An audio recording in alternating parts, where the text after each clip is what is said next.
大家好，歡迎來的我的頻道。2025年10月，香港金融界炸鍋了，豐控股突然宣布要花超過1000億港元，將旗下恒生銀行私有化，每股155元，日價30%。這家陪伴香港人近一個世紀的老牌銀行，即將結束53年上市歷史，退出港股舞台。這是救恒生於水火，還是風的戰略大佈局？你的恒生戶口會不會變瘋？存款、安全、服務會有什麼變化？今天我們聊聊前因後果，影響到底有多大？2025年10月9日，豐控股和恒生銀行聯合公告，豐提出以協議安排方式將恒生私有化，作價每股現金155港元，日價較公告前收市價119元高出約30.3%，總估值恒生銀行整體約2900億港元，豐需斥資約1060億買少數股東股份，豐已持約63%。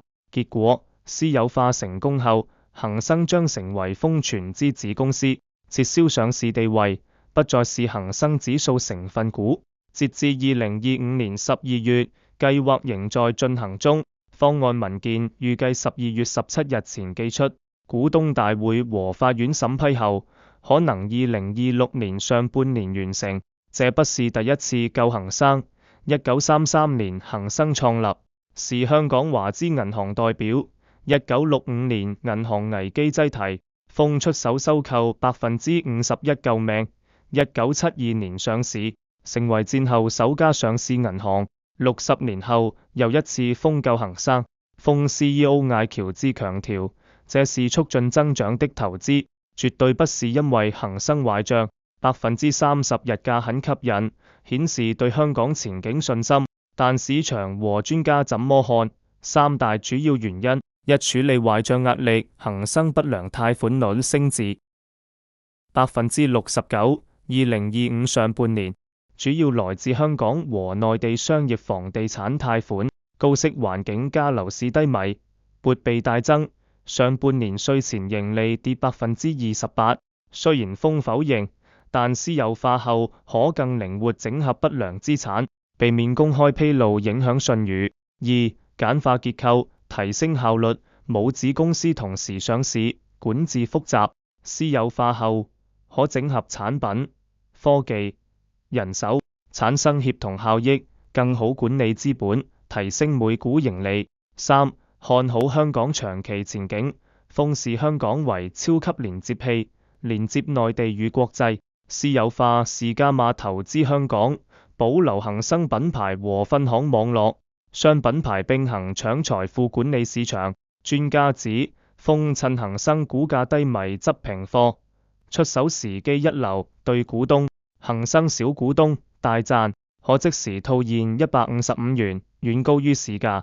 豐股東短期壓力大，豐股價公告後跌6%，需暫停3季股份回購，影響總回報。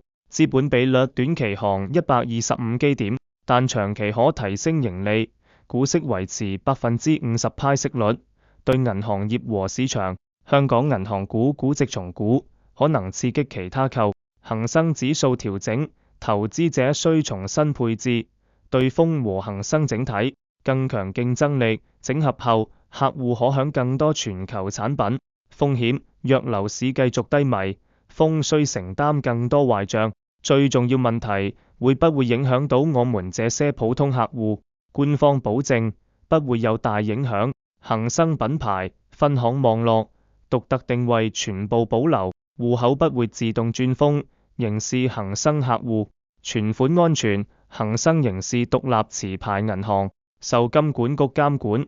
存款保障計劃一樣保障50萬，服務可能更好，可享豐全球資源，如更多財富產品、國際轉賬優惠。員工豐承諾無大規模裁員，透過自然流失和內部調動。總結，對存款、提款、按揭、信用卡等日常服務幾乎零影響，反而可能有更多選擇。豐私有化恒生是香港金融史大事，短期震，長期看好香港。你的錢包安全，戶口照舊用，你怎麼看？恒生私有化是好是壞？會轉戶口去封嗎？留言告訴我，喜歡記得讚好、分享、訂閱，按鈴鐺不錯過最新財經解釋。下期見。